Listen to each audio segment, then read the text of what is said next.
భూపతి, నీ తమ్ముడు నీ మీద ఫిర్యాదు చేస్తూ పంచాయతీకి వచ్చాడు. దాని గురించే మాట్లాడుకుంటున్నాం. ఈ సంగతంతా నీకు తెలియంది కాదు. మీ ఇంటి గొడవ మీ ఇంట్లోనే తేలేటట్టుంటే పంచాయతీకి ఎందుకు రావడం? ఇక్కడికి వచ్చి మీ ఇద్దరు వాదించుకోవడం ఎందుకు? సమస్య మాతో చెబితే పూర్తిగా పరిష్కరించి పంపిస్తాం. మన ఊరి ఆచారం పద్ధతి అదే కదా. ఏ కుటుంబంలోనైనా సరే సమస్య వస్తే వారికి వారు పరిష్కరించుకోగలిగితే అందులో పంచాయతీ తలదూర్చదు. ఒకవేళ పరిష్కరించుకోలేక పంచాయతీ దాకా వస్తే తప్పనిసరిగా పరిష్కరించి పంపించాల్సిందే. ఇక్కడి దాకా వచ్చాక మాకు సంబంధం లేదు అనడానికి కుదరదు. ఊరి కట్టుబాట్లు తెలిసిన వాడిగా పద్ధతిని అనుసరించి మసలుకోవడం మంచిది. నా తమ్ముడేమీ నన్ను పంచాయతీకి తీసుకురాలేదండి. ఇదిగో ఈ రాధాకృష్ణ గారే నా తమ్ముడికి నా మీద లేనిపోనివన్నీ చెప్పి నూరిపోసి ఆస్తి గురించి గొడవ చెయ్యమని పంపినట్టున్నాడు. లేకపోతే వాళ్ళిద్దరూ రహస్యంగా మాట్లాడుకోవడం చూశానని నాకు తెలిసిన వాళ్ళు చెప్పారు. ఈయనకు మా తమ్ముడికి పనే ఉందండి. ఇది జరిగిన 2 రోజులకే నా తమ్ముడు నాతో ఆస్తి కోసం గొడవ మొదలుపెట్టాడు. ఇదిగో ఇప్పుడు పంచాయతీకి కూడా తనంతట తానుగా వచ్చాడంటే నేను నమ్మను. ఈ రాధాకృష్ణ గారే తనను ఇక్కడ దాకా తీసుకువచ్చారు. ఏమయ్యా రాధాకృష్ణ, నీకు నేనేమని న్యాయం చేశాను? ఇలా నా తమ్ముడికి నాకు గొడవలు తేవడం ఏమైనా న్యాయంగా ఉందా? మా ఇంటి సమస్య మేము చూసుకుంటాం.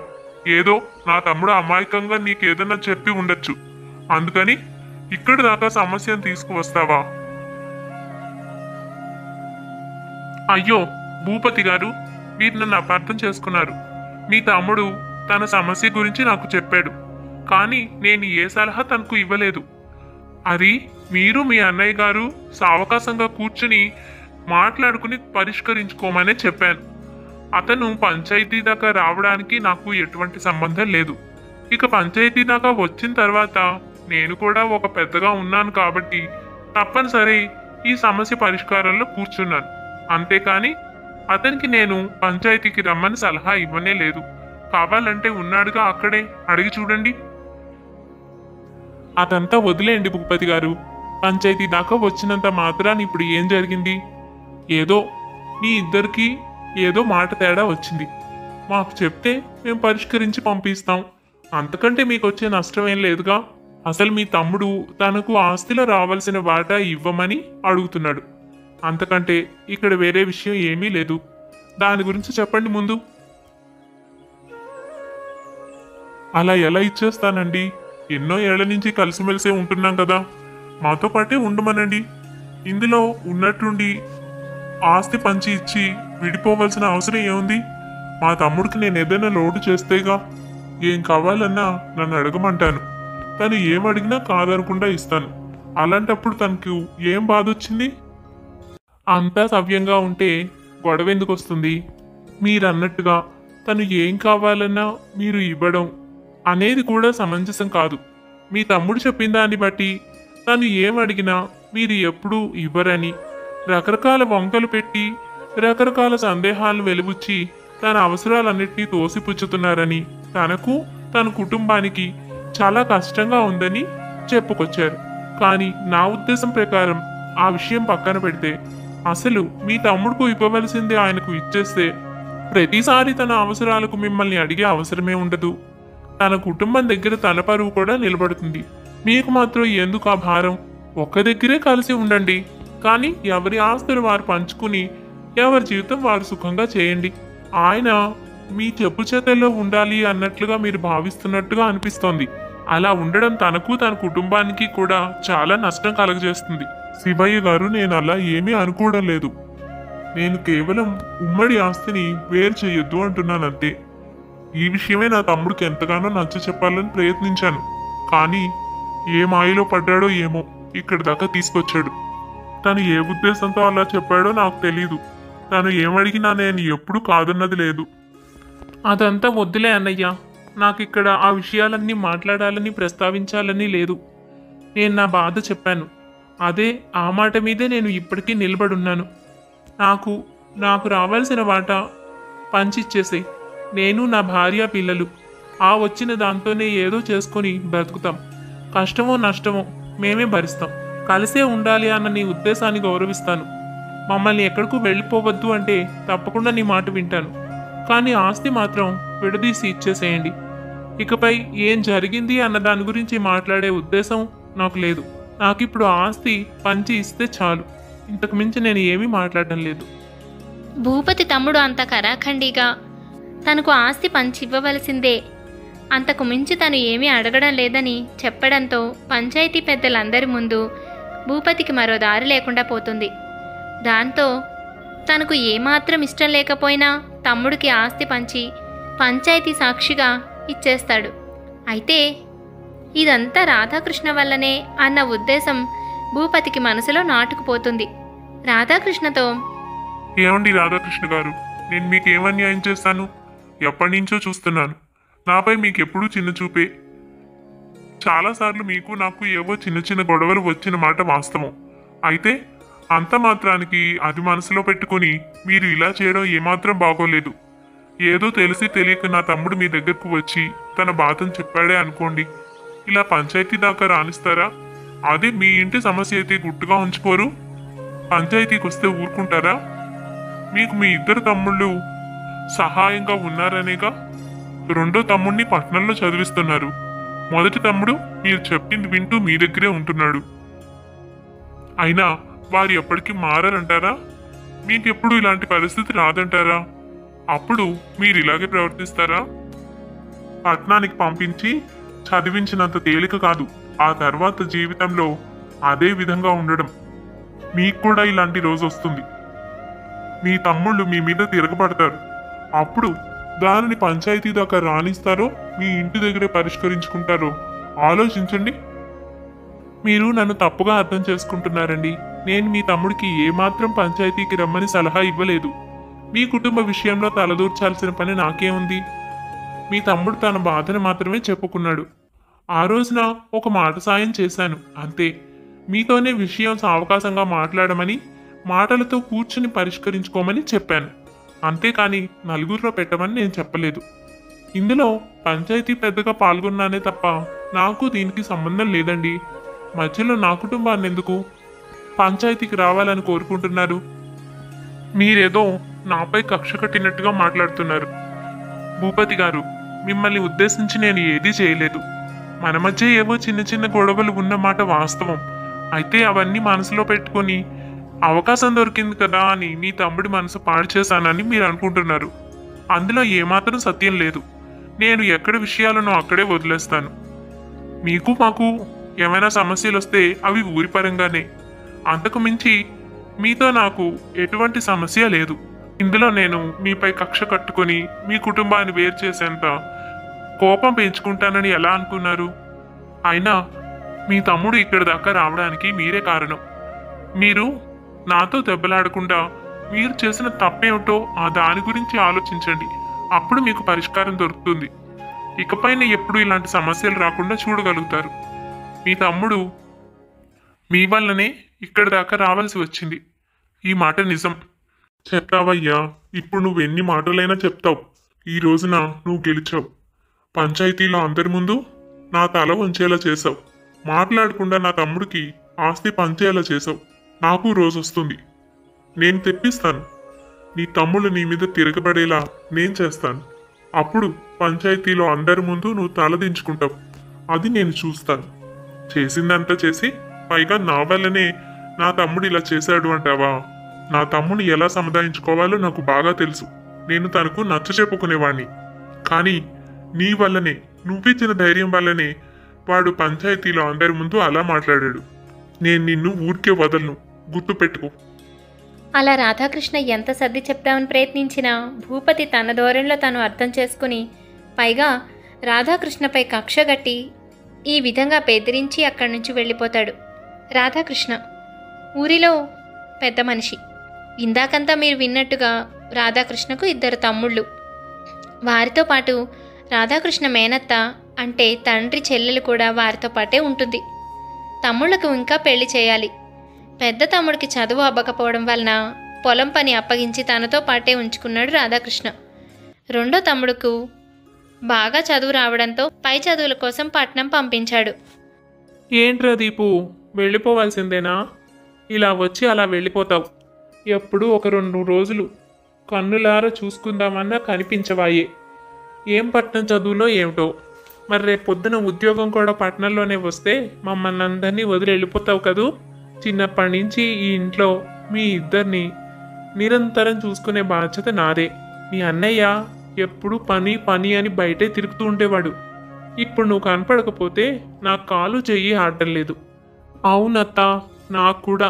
మాకు అమ్మ లేని లోటు తెలియకుండా పెంచావు.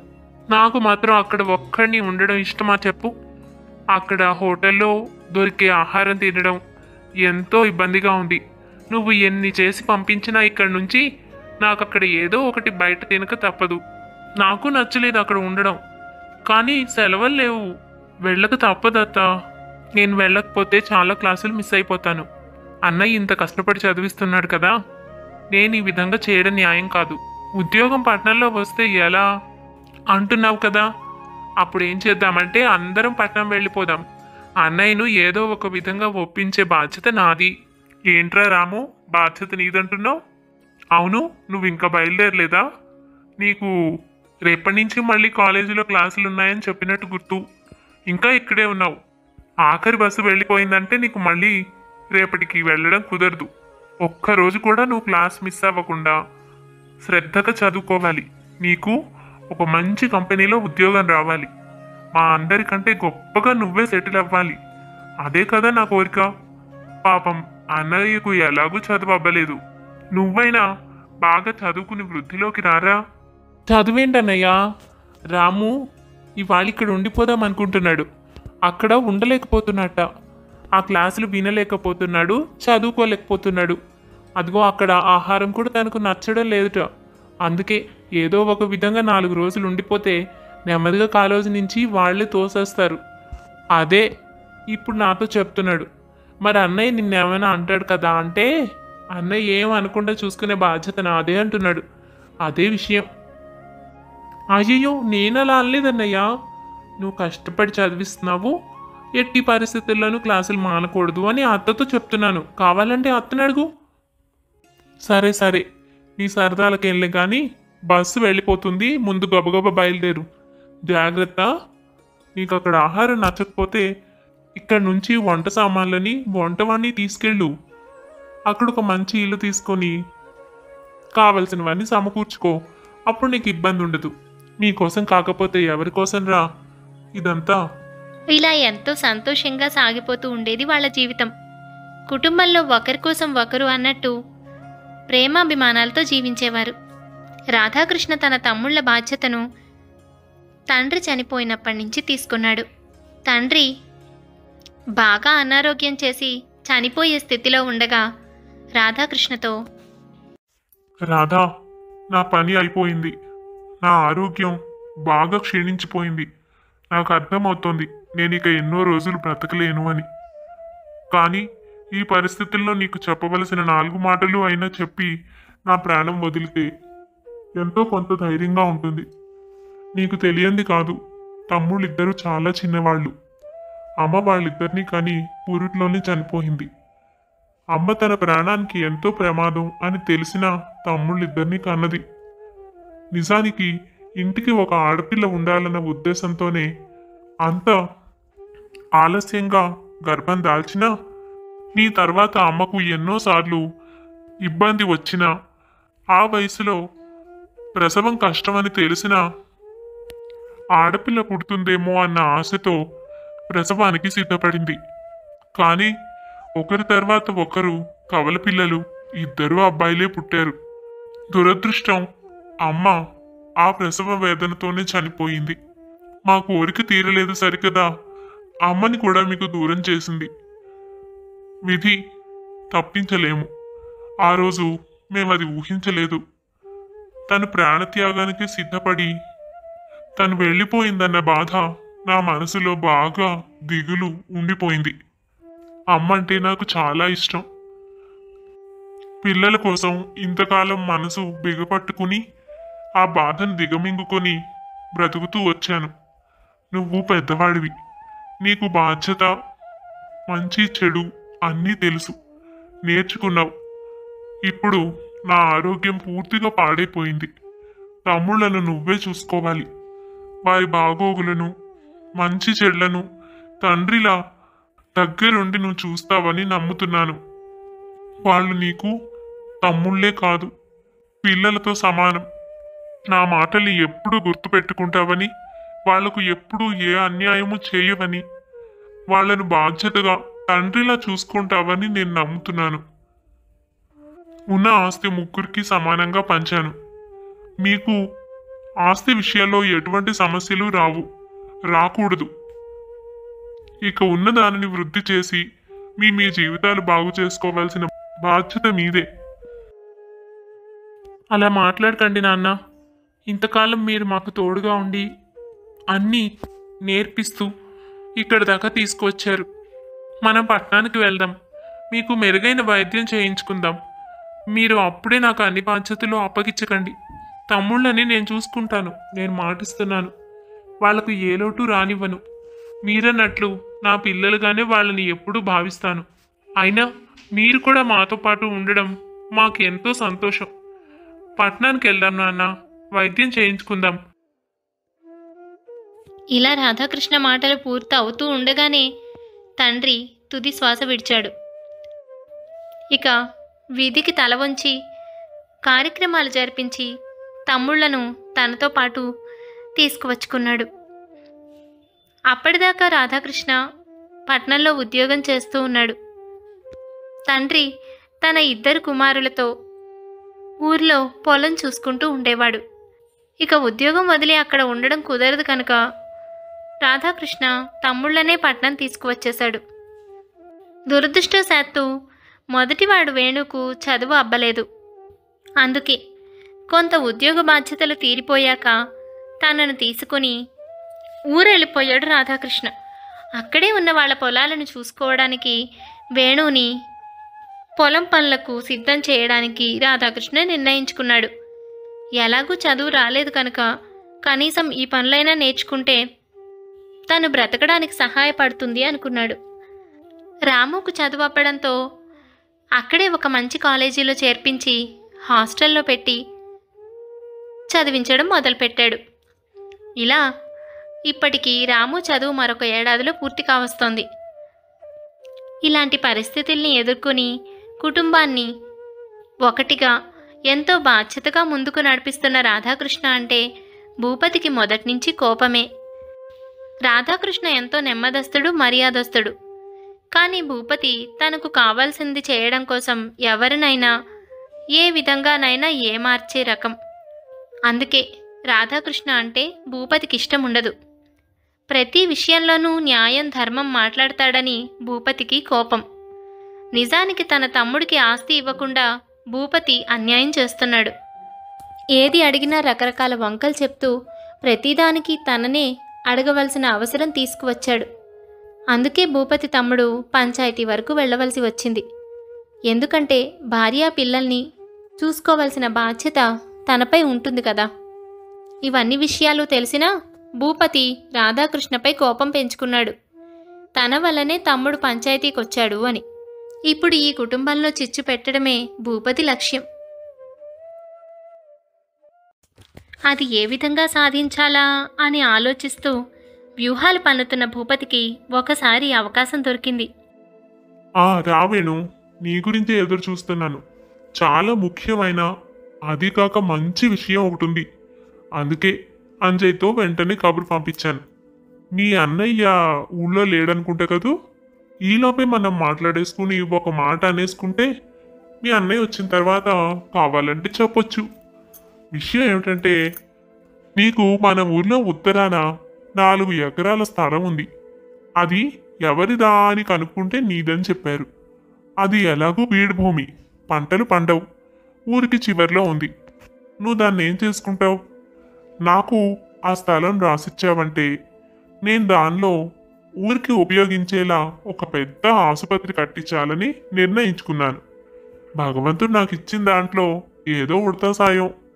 అక్కడ పేదవాళ్ళందరికీ ఉచిత వైద్యం, మనబోటి వారికి అందుబాటులో ధరలు.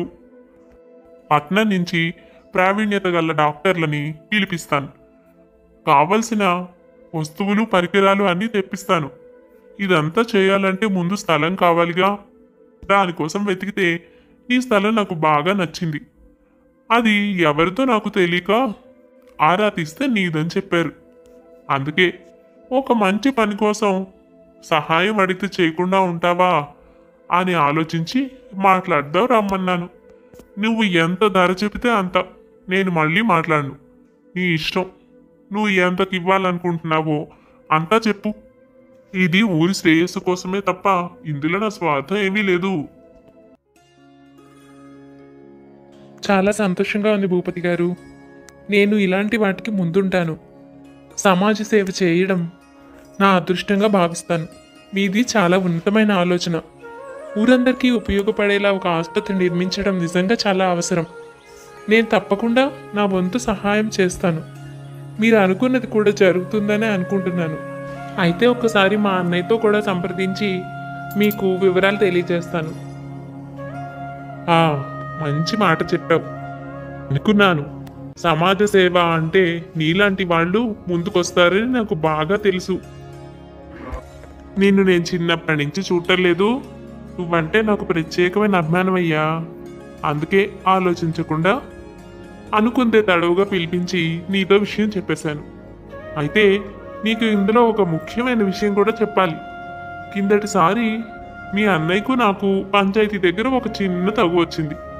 మీ అన్నయ్య కానీ దాన్ని మనసులో పెట్టుకుని నేను చెప్పిన దానిని వద్దంటాడేమో అని నాకు ఒక చిన్న అనుమానం. మరి ఆ సంగతి ఏదో నువ్వే చూసుకుని దానికి దీనికి ఎటువంటి సంబంధము లేదని నా మాటగా మీ అన్నయ్యతో చెప్పు. అప్పుడు మీ అన్నయ్య ఏమన్నాడో నాకు చెప్పు. భలేవారే. అన్నయ్య అలాంటివి మనసులో పెట్టుకోడండి. ఎక్కడి విషయాలు అక్కడే వదిలేస్తాడు. అందులోనూ ఇలా అందరికీ ఉపయోగించే పని చేస్తున్నారు అంటే తప్పక చేయగలుగుతారు. నేను అన్నయ్యతో మాట్లాడి చెప్తాగా. మీరు అలాంటివి మనసులో పెట్టుకోకండి. వేణు కాస్త అమాయకుడు. వేణు సంగతి తెలిసే భూపతి ఈ విధంగా వాళ్ళ కుటుంబంలో గొడవలకు తెర తీయాలనుకున్నాడు. భూపతి ఏ రోజు ఊరి కోసం కానీ దేనికోసమైనా కానీ ఒక్క మంచి పని చేసి ఎరుగడు. తను ఎప్పుడూ తన స్వార్థం కోసమే ఆలోచిస్తాడు. ఈ విషయాలన్నీ రాధాకృష్ణకి తెలుసు. ఊర్లో ఇటువంటి సమస్యలు చాలాసార్లు వచ్చాయి. అది కూడా భూపతి వల్ల. వాటన్నిటికీ రాధాకృష్ణ ఖరాఖండిగా పరిష్కారం చెప్పేవాడు. అందుకే ఈసారి విషయం వినగానే రాధాకృష్ణ ఖచ్చితంగా వద్దంటాడని భూపతి ఊహించాడు. ఆ విధంగా అన్నదమ్ముల మధ్య గొడవ పెట్టచ్చని. అంతేకాని అక్కడ ఆసుపత్రి కట్టే ఉద్దేశము లేదు, నలుగురికి సహాయం చేసే ఉద్దేశం అసలే లేదు. సొంత తమ్ముడికే ఏమీ చేయలేని వ్యక్తి ఊరందరికీ ఏం సహాయం చేస్తాడు? ఈ విషయాలేమీ తెలియని వేణు అన్నయ్య ఊరి నుంచి రాగానే సంగతి మొత్తం చెప్పాడు. వేణు చెప్పింది వింటూనే రాధాకృష్ణకు అనుమానం వచ్చింది. ఇదేదో నమ్మదగ్గ విషయంలా లేదు వేణు. నాకు తెలిసి భూపతి గారు ఎప్పుడు ఇటువంటి పనులు చేసింది ఎరగను. మనం 15 ఏళ్ల నుంచి ఇక్కడే ఉన్నాం. ఆయన ఏ రోజు ఊరికి సహాయపడేలా ఒక్క పని చేయలేదు. నీకు ఇంకో విషయం చెప్తాను. అవసరం అనుకుంటే ఆయనకే బోలెడని పొలాలున్నాయి. అసలు నీ పొలం అడగాల్సిన అవసరం ఏముంది? ఆయన పొలంలోనే చేసుకోవచ్చు కదా. ఇంకా మాట్లాడాలంటే ఊరికి చివరెక్కడో పడితే ఉపయోగం ఏమిటి? ఆయన పొలాలు ఊరి మధ్యలో ఉన్నాయి. అప్పుడే కదా ఎవరైనా వెంటనే రాగలుగుతారు. అటువంటిది ఆయన నీ పొలం అడిగారు అంటేనే ఎందుకో అనుమానం వస్తోంది. అయినా నీకు ఆయన సంగతి తెలియదు వేణు. ఈ మధ్యనే పంచాయతీ విషయంలో ఆయనకు నాకు చిన్న వాదం జరిగింది. అది ఆయన కుటుంబ సమస్య. పంచాయతీ దాకా వచ్చింది కాబట్టి పంచాయతీ పెద్దగా నేను కూడా నా ఉద్దేశం చెప్పాను. కానీ దాని అంతటికి కారణం నేనేనని, నా వల్లనే ఆ గొడవలన్నీ వచ్చాయని భూపతి గారు అపార్థం చేసుకున్నారు. నన్ను నానా మాటలు అన్నారు కూడాను. అదంతా మనసులో పెట్టుకుని ఈ పని చేస్తున్నారని నేను అనడం లేదు. కావచ్చు, కాకపోవచ్చు. ఏదైనా ఆయన ఆసుపత్రి గురించి మాత్రం నాకు అనుమానంగానే ఉంది. అర్థమైంది అన్నయ్య. ఆ విషయం భూపతి గారు కూడా నాతో చెప్పారు. కిందటిసారి ఏదో పంచాయతీ దగ్గర మాట వచ్చిందని, కానీ దానిని దృష్టిలో పెట్టుకుని ఈ విషయం ప్రస్తావనకు రాలేదని నీతో మరీ మరీ చెప్పమని కూడా చెప్పారు.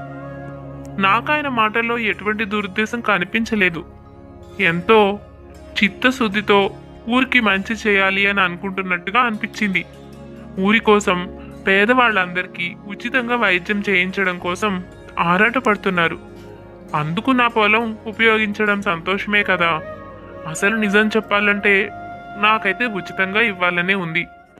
నువ్వు ఊరికి మంచి జరగడం కోసం ఇలా ఎన్నో మంచి పనులు చేసావు.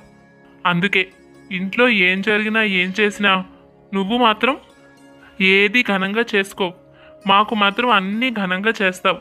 ఏమైనా అంటే నా వాటా ఆస్తి మొత్తం అయిపోయింది, ఖర్చు పెట్టేశాను అంటావు. నువ్వంటే ఊళ్ళో అందరికీ ఎంత గౌరవం.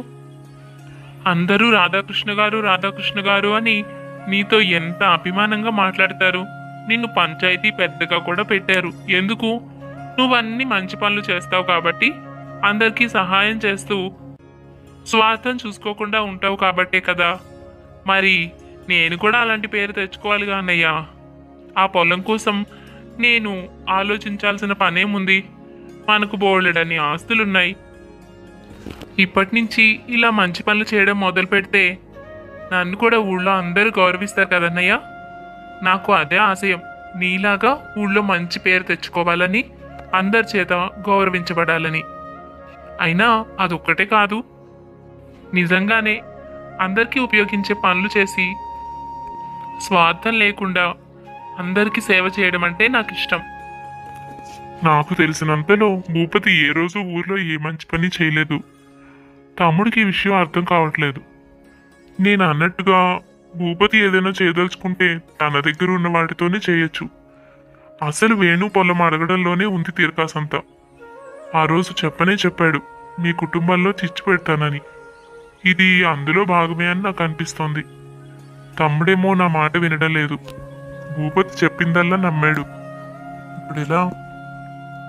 సరే, కొంతకాలం ఆగాక నిర్ణయం తీసుకుందామని ప్రస్తుతం విషయాన్ని వాయిదా వేస్తాను. నెమ్మదిగా ఎవరి ఉద్దేశం ఏమిటో తెలుసుకున్నాకనే ఏం చేయాలో నిర్ణయించుకుంటే మంచిది.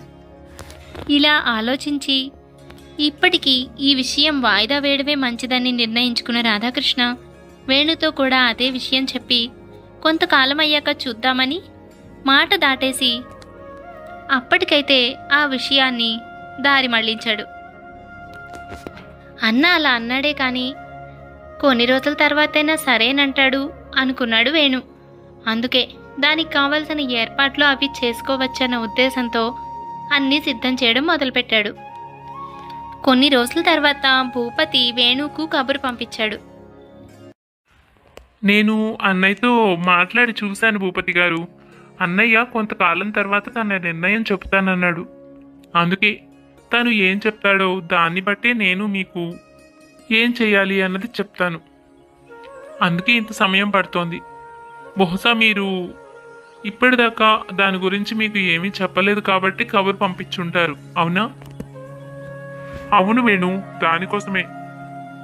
ఎంత వీలైతే అంత తొందరగా హాస్పిటల్ నిర్మాణం పూర్తవ్వాలి. పట్నంలో దానికోసం కావలసిన పరికరాలన్నీ ఇప్పటికే కొనడం జరిగింది. ఇక్కడ ఎంత తొందరగా భవనం కడితే అంత తొందరగా అవన్నీ ఇక్కడికి తీసుకురావచ్చు. మన ఊర్లో ఇప్పటికే ఎంతో మంది చాలా సమస్యలు పడుతున్నారు కదా. ఎలాగో ఆసుపత్రి కడదామని అనుకున్నాను. మరి అది ఎంత తొందరగా వీలైతే అంత తొందరగా చేస్తేనే కదా ఊళ్ళో వాళ్ళకి ఉపయోగం. అందుకే చాలా కాలానికి నువ్వు మాట్లాడకపోయేసరికి అసలు ఏం జరిగింది అని అడగాలనే కబురు పంపించాను. మీ అన్నయ్య ఇప్పటిదాకా నిర్ణయం చెప్పలేదా? అయినా ఇందులో ఇంత ఆలోచించడానికి ఏముంది? మామూలుగానే మీ అన్నయ్యకు అలవాటేగా. ఊళ్ళో ఏ అవసరం వచ్చినా, ఎవరికి ఏ కష్టం వచ్చినా సహాయం చేయడం, ఇలాంటి వాటికి విరాళాలు ఇవ్వడం అన్నీ చేస్తూనే ఉంటాడు. మరి ఈ ఒక్క విషయానికి ఇంతలా ఎందుకు ఆలోచిస్తున్నట్టు? బహుశా నేను అన్నాను కాబట్టే ఆయనకు ఇష్టం లేనట్టుగా ఉంది. నేను నీకు ముందే చెప్పానా మీ అన్నయ్య దీనికి ఒప్పుకోడేమో అని? పైగా పాత విషయాలేవి నేను మనసులో పెట్టుకుని చెయ్యలేదని కూడా చెప్పమన్నాను. నువ్వు ఆ మాట చెప్పావా లేదా? నేను మీరు చెప్పమన్నట్టే చెప్పానండి. మా అన్నయ్య కూడా పాత విషయాలేవి మనసులో పెట్టుకోడు. తను ఇంకా దేని గురించో ఆలోచిస్తున్నట్టు నాకు అనిపిస్తోంది. తనను మరీ ఇబ్బంది పెట్టడం నాకు ఇష్టం లేదు. అందుకే తనంతట తానే చెప్తాడు కదా అన్న ఉద్దేశంతో నేను ఎదురు చూస్తున్నాను. నిజానికి నేనే మీ దగ్గరకు వచ్చి ఇలా జరిగిందని చెప్దామనుకున్నాను. కానీ మిమ్మల్ని కంగారు పెట్టడం ఎందుకులే అని ఇంతకాలం నేను కలవలేదు. నేను మళ్ళీ ఒకసారి మా అన్నయ్యని అడిగి చూస్తాను, ఒప్పుకుంటాడేమో. బహుశా తను మర్చిపోయి ఉండొచ్చు. మీరు ఇప్పటికే పట్టణంలో కావాల్సినవన్నీ కొన్నానంటున్నారు. ఎంతకాలం అని మీరు ఇబ్బంది పడతారు? నేను మరొకసారి అన్నయ్యని అడిగి చూస్తా. నాకు అర్థమైపోయింది వేణు, ఇంకా నువ్వు అడగాల్సిన పని లేదు. మీ అన్నయ్య ఇప్పుడిక వద్దనే చెప్తాడు. చెప్పానుగా, నా మీద మీ అన్నయ్యకు మంచి అభిప్రాయం లేదు. చాలాసార్లు పంచాయతీ గొడవల్లో నాకు వ్యతిరేకంగా మాట్లాడాడు. నేను చెప్పే పరిష్కారాలేవి తనకు నచ్చేవి కాదు. మీ అన్నయ్యకు నాకు ఎందుకో మొదటి నుంచి పడలేదులే. అయినా నేను ఒక మాట అడగనా? ఇలా ఎక్కడైనా హాస్పిటల్ కానీ గుడి కానీ మరి ఏదైనా కానీ ఊరికి ఉపయోగించేది ఏదైనా కడుతున్నారని కానీ ఏదైనా కొత్త కార్యక్రమం ప్రారంభిస్తున్నారు అన్నప్పుడు కానీ మీ అన్నయ్య నుంచి తప్పకుండా విరాళం వస్తుంది, లేదా ఏదో ఒక విధంగా సహాయం చేస్తూ ఉంటాడు. నేను చాలాసార్లు గమనించాను. అలాంటిది ఇప్పుడు ఇంత ఉపయోగకరమైన పని చేస్తుంటే కూడా ఎందుకు మీ అన్నయ్య ఇంత ఆలోచిస్తున్నాడు? అది నీ పేరు మీద ఉంది కాబట్టా? తన పేరు మీద ఏ ఆస్తి లేదు. ఆ విషయం తనే చెప్పుకున్నాడు. ఉన్న ఆస్తంతా మా ఇద్దరు తమ్ముళ్ళదే, నాది ఏమీ లేదు అని. మరి విరాళాలు అవి ఎక్కడి నుంచి? మీ ఆస్తిలో నుంచే కదా ఇచ్చేది, కానీ పేరు మాత్రం తనది. ఇప్పుడు ఇది కనుక నువ్వు ఇస్తే పేరు నీకొస్తుందన్న భయం అనుకుంటాను. బహుశా అందుకే ఎప్పుడూ సహాయం చేసేవాడు ఇప్పుడు కాదని చెప్తున్నాడు. ఇంతకంటే నాకు వేరే కారణం కనిపించడం లేదు. ఎందుకంటే నేను ఏమీ మనసులో పెట్టుకోలేదని, కేవలం ఊరి మంచి కోసమే చేయమన్నానని చెప్పాను కదా. అది చెప్పాక కూడా మీ అన్నయ్య ఏమీ మాట్లాడటం లేదంటే ఇదొక్కటే కారణం. ఇంతకాలం తను చేసిన దాన ధర్మాలన్నీ మీ ఆస్తి నుంచే వచ్చినా పేరు తనకి వచ్చింది. ఇకపై ఇప్పుడు ఈ పొలం నువ్వు విరాళంగా ఇచ్చావని అందరికీ తెలిసిందనుకో, అప్పుడు పేరంతా నీకొస్తుంది కదా. ఊరందరూ నిన్నే పొగుడతారు. ఊర్లో ఇప్పటిదాకా చిన్న చిన్న ఆసుపత్రులు ఏవో 1-2 ఉన్నాయి, కానీ ఇప్పుడు మనం కట్టబోయేది చాలా పెద్దది. అక్కడ పెద్ద పెద్ద ఆసుపత్రిలో ఉండే రకరకాల పరికరాలన్నీ నేను పెట్టాలని అనుకుంటున్నాను. మరి అంత గొప్ప ఆసుపత్రికి నువ్వు చేసే సహాయం చాలా గొప్పదవుతుంది కదా. అప్పుడు ఆ పేరంతా నీకే వస్తుంది. మీ అన్నయ్య కంటే కూడా నిన్ను ఊరందరూ మెచ్చుకుంటారు. ఆ కారణంగానే తను వద్దంటున్నాడు. నేనన్నానని కాదు, నువ్వు కూడా ఆలోచించు. ఇప్పటిదాకా వేణు ఈ విధంగా ఆలోచించిందే లేదు. ఒక్కసారిగా భూపతి చెప్పిన మాటలు వేణును అవాక్కయ్యేలా చేశాయి. కానీ పరిస్థితులన్నీ భూపతి చెప్పినట్టుగానే ఉన్నాయి. నిజమే, ఎన్నోసార్లు అన్నయ్య సహాయం చేయడం తనకు కూడా తెలుసు. కానీ ఇప్పుడు ఈ ప్రత్యేకమైన పనికి ఎందుకు వద్దంటున్నాడు? అదీ కాక ఒక పనికిరాని భూమిని. భూపతి గారు చెప్పేది నిజమే కావచ్చేమో. తనే నాకు ఏ ఆస్తి లేదని చాలాసార్లు చెప్పాడు. అలాంటిది విరాళాలన్నీ తన వాటాలోంచి కాకుండా మా ఇద్దరి వాటాలో నుంచి ఇచ్చుంటాడు. అలాంటప్పుడు పేరు మొత్తం తనే తీసుకుంటున్నాడు. అంటే ఇంతకాలం అర్థం చేసుకున్న అన్నయ్య వేరు, అన్నయ్య అసలు రూపం వేరా? తను ఈ విధంగా కూడా ఆలోచిస్తాడా? ఇలా రకరకాల ఆలోచనలు వేణు మనసులో కలవరం రేపాయి. తను భూపతితో మాట్లాడటానికి ఏమీ దొరకలేదు. ఎందుకంటే భూపతి వేణు పూర్తిగా తను చెప్పిన దానికి అంగీకరించేలా తన వాదనను గట్టిగా వినిపించాడు. వేణు దగ్గర సమాధానం లేక మౌనంగా తిరిగి ఇంటికి వెళ్ళిపోయాడు. చూస్తుంటే ఈ వేణు మనం అనుకున్న దానికంటే తొందరగానే మన మాయలో పడ్డట్టు అనిపిస్తోంది. ఏమంటావు? లేకపోతే ఇంత సునాయాసంగా నా పని పూర్తవుతుందని అనుకోనేలేదు. నేను ఇలా చెప్పానో లేదో అలా వెంటనే ఒప్పుకున్నాడు. పేరుకే కానీ రాధాకృష్ణ తమ్ముళ్ళు చాలా అమాయకుల్లా ఉన్నారు.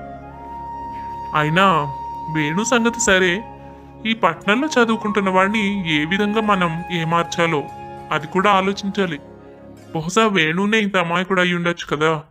రాము చాలా తెలివైన వాడు అయి ఉండొచ్చు, చదువుకుంటున్నాడు కదా. ఏదైనా నాకు మాత్రం చాలా సంతోషంగా ఉందిరా. ఇన్ని రోజులకి రాధాకృష్ణ చేసిన దానికి నేను తిరిగి ప్రతీకారం తీర్చుకోబోతున్నాను. ఆ రోజును ఊహించుకుంటేనే చాలా సంతోషంగా ఉంది. అవునన్నా, ఈ వేణు ఉట్టి అమాయకుడు మూర్ఖుల్లా ఉన్నాడు. నువ్వు చెప్పిన ప్రతిదానికి తలూపి తిరిగి వాళ్ళ అన్న మీద దెబ్బలడ్డానికి ఇప్పుడు వెళుతున్నాడు. ఇక త్వరలోనే ఊర్లో అందరి ముందు తన పరువు తీయడానికి సిద్ధంగా ఉండు. నిన్నెలా అయితే అందరి ముందు దోషిగా నుంచోబెట్టాడో ఇంకా కొన్ని రోజుల్లో తనకి కూడా అదే పరిస్థితి వస్తుంది. అప్పుడు తెలుస్తుంది నువ్వంటే ఏంటో. ఇలా భూపతి సంతోషంగా ఉంటూనే అవతల చిన్న తమ్ముడు ఎలా తన మాయలో పడతాడా అని ఆలోచిస్తూ ఉన్నాడు. ఎందుకంటే ఈ ఒక్కటి సరిపోదు, తన ఇద్దరు తమ్ముళ్ళు రాధాకృష్ణకు వ్యతిరేకం అవ్వాలి. అదే భూపతి కోరుకున్నది. అయితే భూపతి ఊహించినట్టుగానే రాము కాస్త తెలివైనవాడే. కానీ ఇక్కడ అనుకోని భూపతికి కూడా తెలియని ఒక విషయం ఉంది. ఇక్కడ రాముతో పాటు కనిపిస్తున్నది ఎవరో కాదు, భూపతి కూతురు సరళ. తను కూడా రాము చదివే కాలేజీలోనే చదువుతోంది. కానీ ఎవ్వరికీ తెలియకుండా సరళ రాము ఒకరినొకరు ఇష్టపడుతున్నారు. ఈ సంగతి భూపతికి కానీ రాధాకృష్ణ కానీ ఎవ్వరికీ తెలీదు. రాము, ఇంకో 2 నెలల్లో పరీక్షలు అయిపోతాయి. మనం తిరిగి ఇళ్లకు వెళ్ళిపోవాలి. ఇక ఊరికెళ్ళిన తర్వాత మళ్ళీ నిన్ను కలవడం మాట్లాడడం కుదరదు. నీకు ఉద్యోగం వస్తే నువ్వెక్కడికి వెళ్ళిపోతావో కూడా తెలీదు. మా నాన్న సంగతి తెలిసిందే. అసలు మామూలుగానే మీ అన్నయ్య అంటే మా నాన్నకు ఎందుకో కోపం. అలాంటిది ఈ విషయం చెప్పానంటే ఇంకస్సలు నన్ను మాట్లాడనివ్వరు. నువ్వే ఏదో ఒకటి చేసి ముందుగానే మా నాన్నతో మాట్లాడి ఒప్పించాలి. ఇది మరీ చెప్తున్నాను. ఎందుకంటే ఊరెళ్ళాక మళ్ళీ మాట్లాడడానికి కూడా కుదరదు. మనిద్దరం ఒక ఊరి వాళ్ళమే అయినా చిన్నప్పటి నుంచి ఎప్పుడు మాట్లాడుకున్నది లేదు.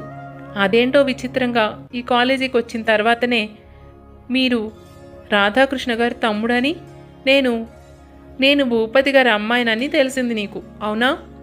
అంత దూరం మనకి. కానీ ఈ సమస్య మాత్రం ఏదో ఒక విధంగా పరిష్కారం అవ్వాల్సిందే. అవును, నాకు తెలుసు. నేను కూడా దాని గురించి ఆలోచిస్తున్నాను. ఇంకో 2 నెలల్లో పరీక్షలు పూర్తయిపోతాయి. ఎవరిళ్ళకు వాళ్ళు వెళ్ళిపోవాలి. ఉద్యోగం వచ్చిందంటే ఎక్కడికి వెళ్ళిపోతానో కూడా తెలీదు. నేను వీటి గురించి దిగులు పడుతున్నా సరళ. నువ్వేం బెంగ పెట్టుకోకు. నేనొచ్చి మీ నాన్నగారితో మాట్లాడతాను. ముందు మీ నాన్నగారిని ఒప్పించాక అప్పుడు మా అన్నయ్య దగ్గరకు వెళదాం. సరేనా? మా అన్నయ్య ఎప్పుడూ మీ నాన్నగారి గురించి చెడ్డగా చెప్పింది లేదు. వాళ్లకు ఊళ్ళో ఏవో చిన్న మాట పట్టింపులు ఉండుంటాయి. ఇప్పటిదాకా మనకు ఆ విషయమే తెలియదు కదా. అయినా నేను ఎప్పటి నుంచో పట్టణంలోనే ఉండి చదువుకుంటున్నాను కాబట్టి నాకు అసలు తెలీదు. నువ్వంటే ఈ కాలేజీ కోసమే వచ్చావు. మొన్నటిదాకా ఊళ్ళో ఏం జరుగుతోందో నీకు తెలిసే ఉంటుంది. అసలు మీ నాన్నగారికి మా అన్నయ్యకి ఏంటి గొడవ? గొడవ అంటే గొడవని కాదు, కానీ మీ అన్నయ్య పేరు చెబితేనే మా నాన్న మండిపడతారు. అదెందుకో నాకు కూడా తెలీదు. అవేవో పంచాయతీ గొడవలు. ఎప్పుడు మా అన్నయ్యతోనూ అప్పుడప్పుడు మా అమ్మతోనూ చెబుతూ ఉంటే పక్క నుంచి విన్నాను. అలా తెలిసిందంతే. ప్రత్యేకించి మన కుటుంబాల మధ్య గొడవలేం లేవు కదా. పంచాయతీలో ఇద్దరు పెద్ద మనుషులే కాబట్టి ఒకరి అభిప్రాయం ఒకరికి నచ్చకపోయిండొచ్చు. నాకు ఏదో ఒక విధంగా వాళ్ళని ఒప్పించచ్చు అనే అనిపిస్తోంది. ఇది సంగతి. భూపతికి కూడా తెలియకుండా తనకు కలిసొచ్చిన విషయం ఇదే. ఏ విధంగా రాధాకృష్ణను దెబ్బ కొట్టాలా అని ఆలోచిస్తుంటే తనకు తెలియకుండానే రాము భూపతి కూతుర్నే ప్రేమించాడు. ఇక భూపతి చెప్పిందంతా విని ఆవేశంగా ఇంటికి బయలుదేరిన వేణు, అన్నయ్య, నేను చాలా రోజుల నుంచి ఎదురు చూస్తున్నాను నువ్వు ఒప్పుకుంటావని, నీ అంతట నువ్వుగా నీ అంగీకారం చెప్తావని.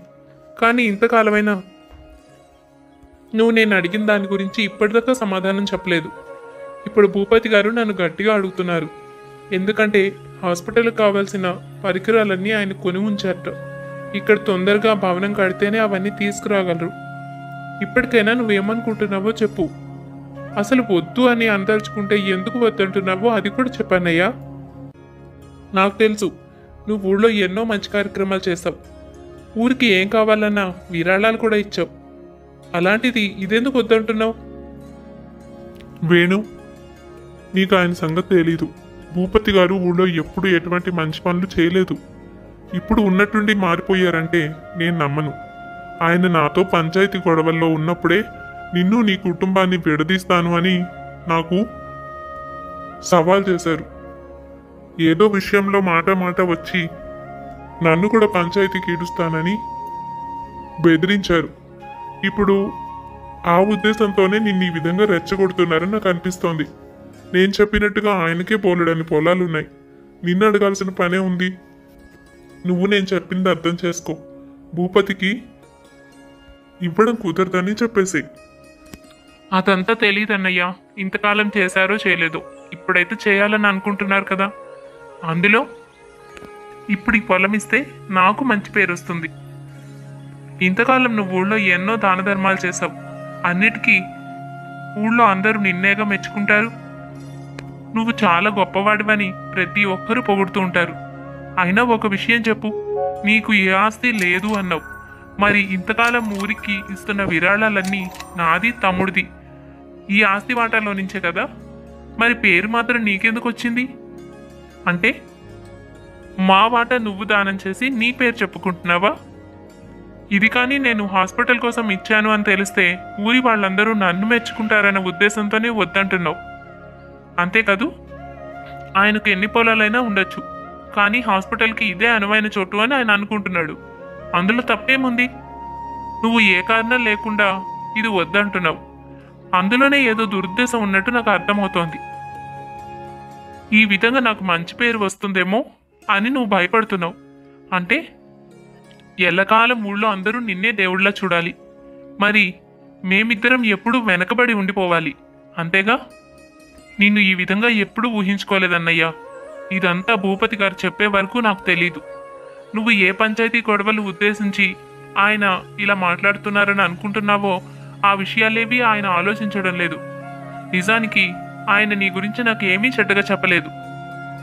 నిన్ను నేను ఇంతకాలం చాలా తప్పుగా అర్థం చేసుకున్నాను.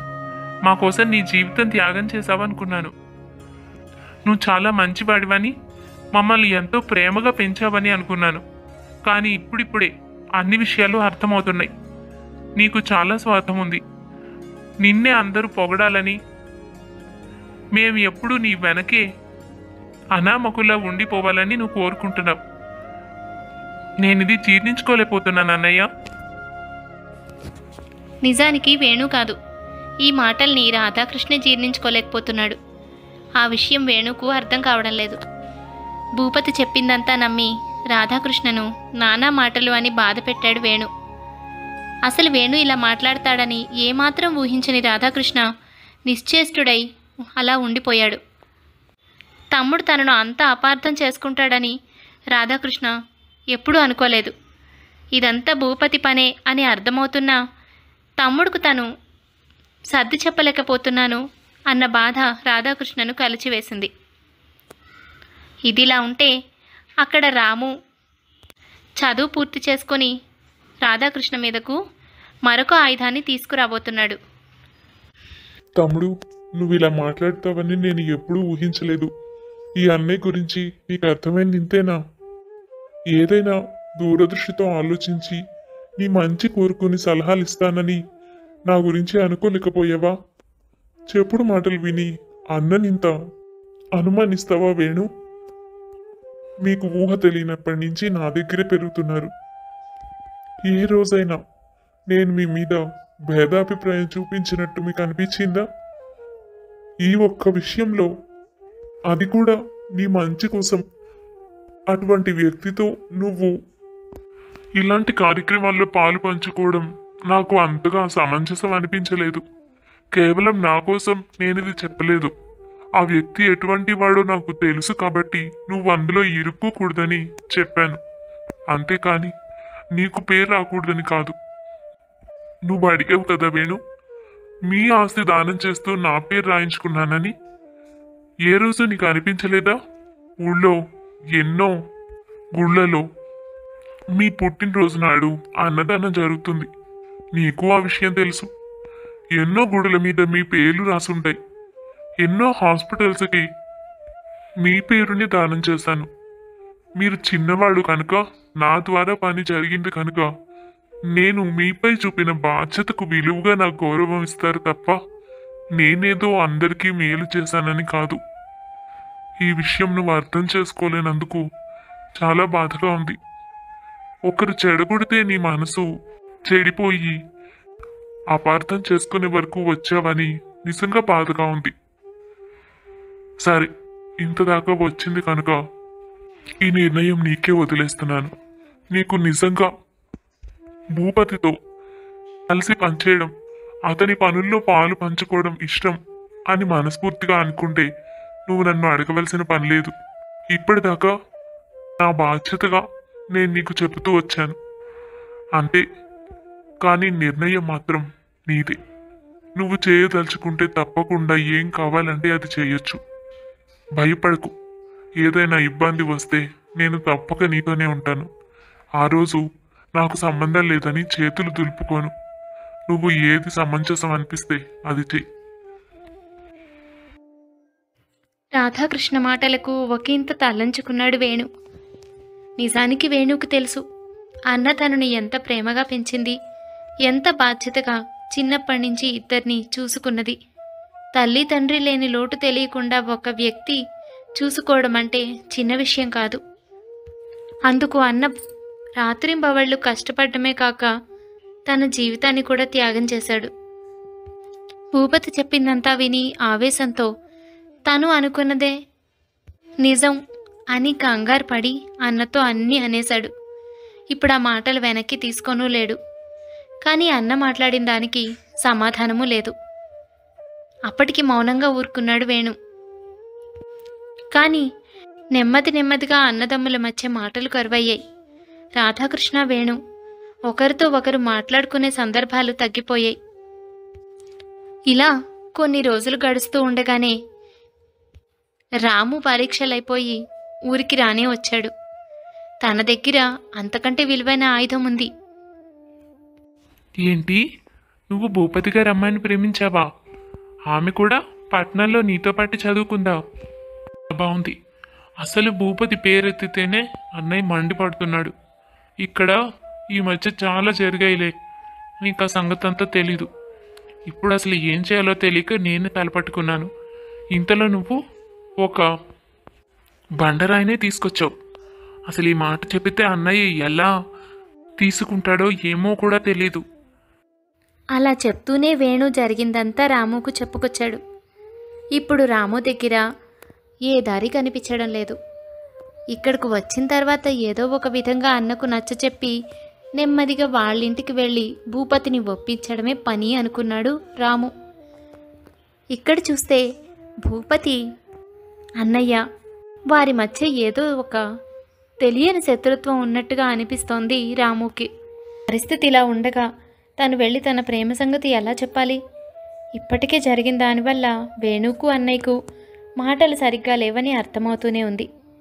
అన్నయ్య ముభావంగా ఉంటున్నాడు. ఇప్పటికీ వేణుతో ఏదైనా చేసుకోవచ్చునని చెప్పేశాడు. అయితే మనసులో ఎంతో దిగులు ఉండుంటుంది.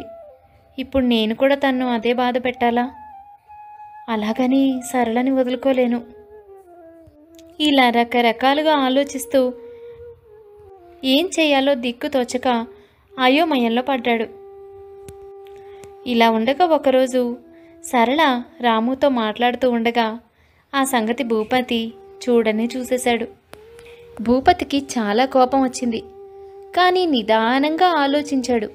ఈ విషయం తనకు చాలా వరకు ఉపయోగిస్తుందని అభిప్రాయం మొదలైంది భూపతికి. అయితే రాధాకృష్ణని ఇబ్బంది పెట్టాలంటే మరింతగా సంతోషపడతాడు. ఇక ఇలాంటి మంచి అవకాశం వస్తే వదులుకుంటాడా? అందుకే తాను చేయాలనుకున్నది ఈసారి మరింత దృఢంగా పథకం వేసుకున్నాడు.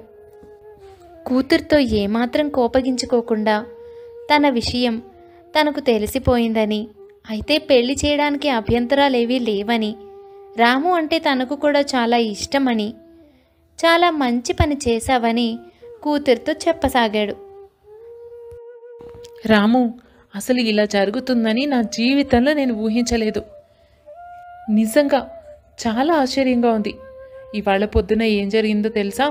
మా నాన్న నా దగ్గరకు వచ్చి మన ఇద్దరి సంగతి తెలిసిపోయింది అన్నారు.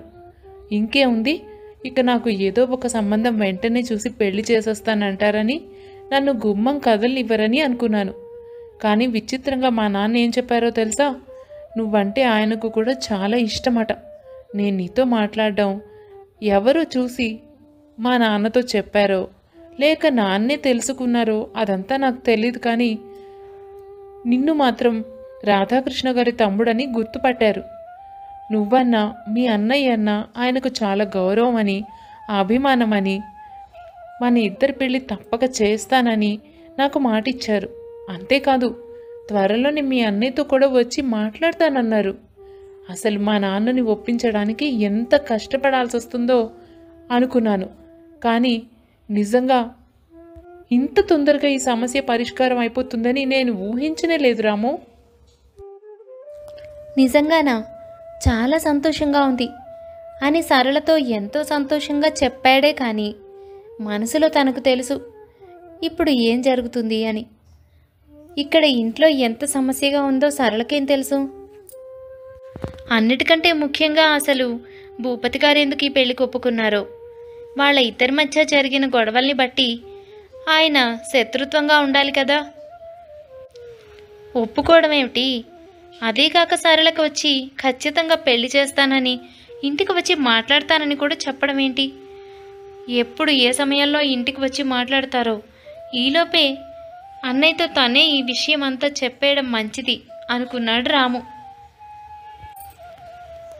అనుకున్నాడే కానీ అలా మాట్లాడడానికి సమయం దక్కలేదు.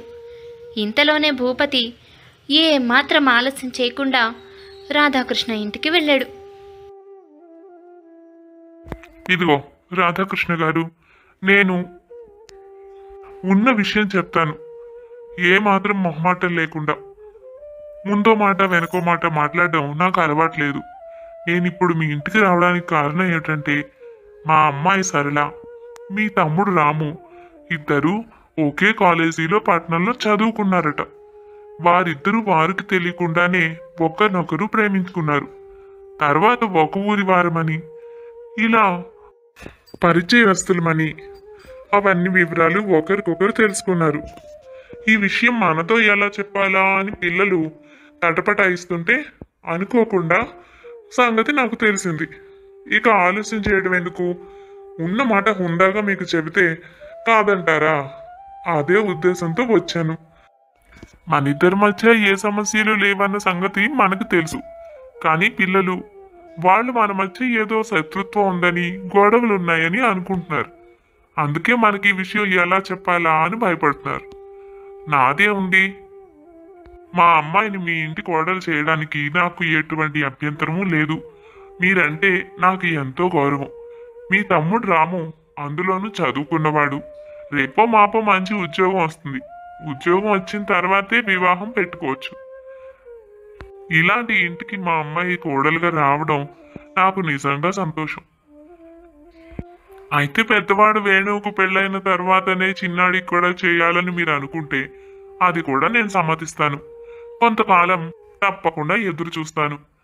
నాకు ఎటువంటి అభ్యంతరం లేదండి. అందుకే ముసుగులో గుద్దులాటి ఎందుకులే అని ఉన్న మాట మీతో చెబుదామని నేనే వచ్చాను. భూపతి మాట్లాడుతున్నప్పుడు రాము ఏమాత్రం అడ్డు చెప్పలేదు. అక్కడే అర్థమవుతోంది రాము భూపతి కూతుర్ని నిజంగానే ప్రేమించాడని. ఇక రాధాకృష్ణకు నోట మాట రాలేదు.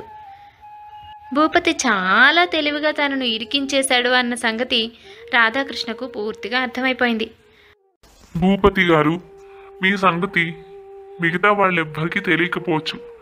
కానీ నాకు తెలుసు మీరు ఏ ఉద్దేశంతో ఏం సాధించాలని ఇదంతా చేస్తున్నారో మాత్రం నాకు నిజంగా అర్థం కావడం లేదు.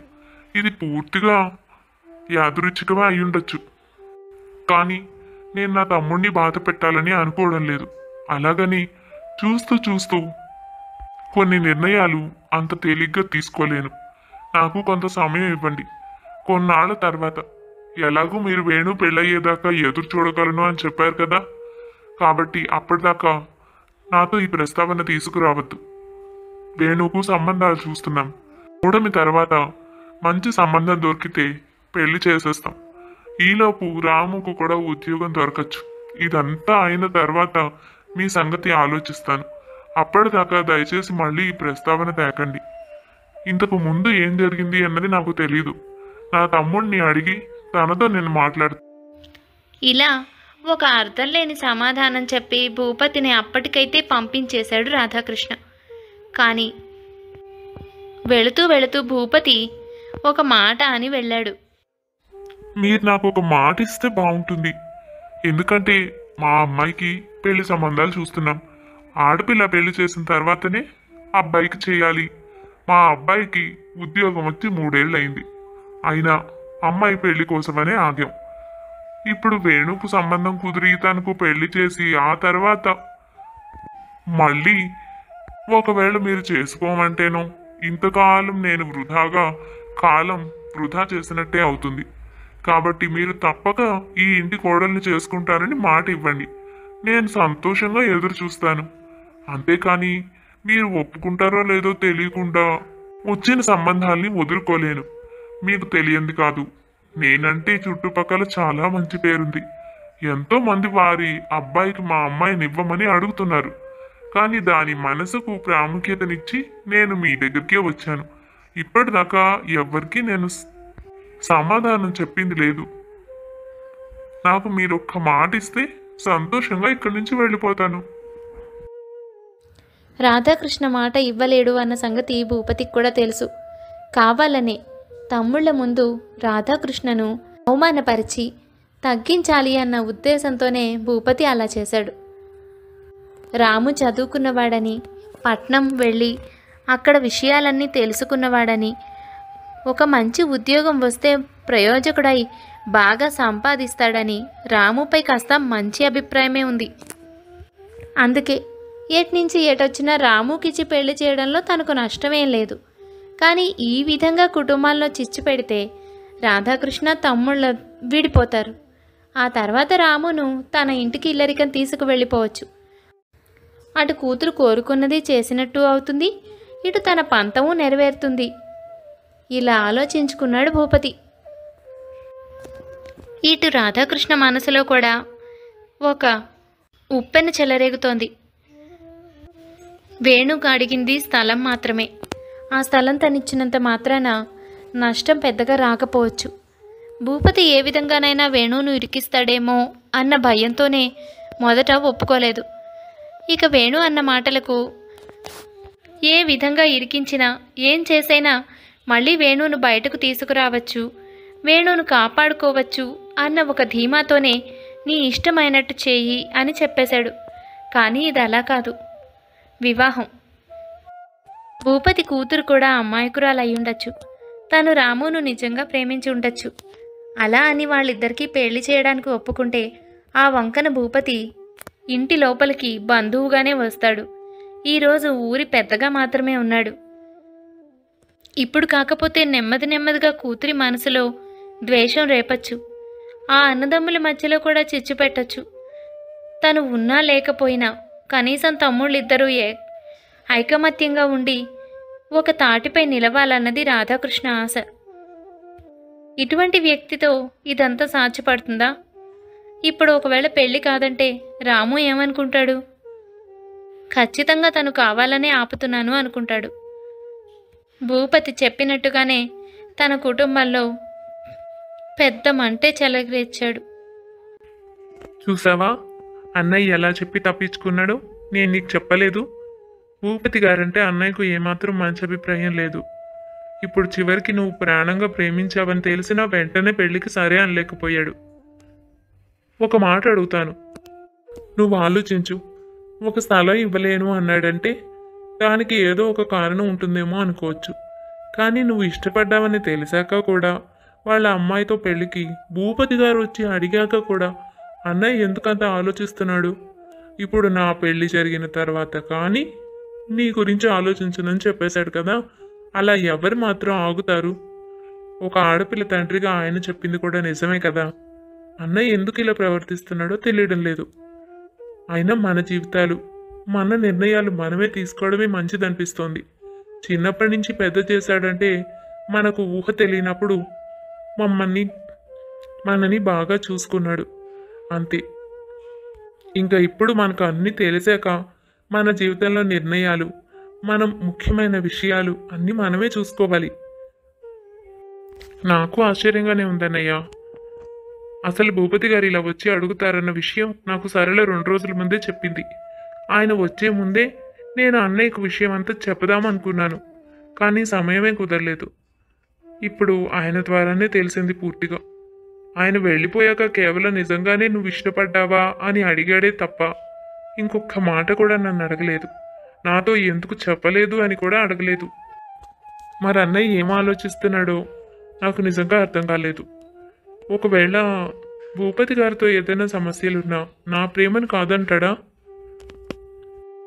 ఇంకేంటి ఆలోచించేది? నాకైతే నీ నిర్ణయం నువ్వు తీసుకొని నీ జీవితం నువ్వు చూసుకోవడం మంచిది అనిపిస్తోంది.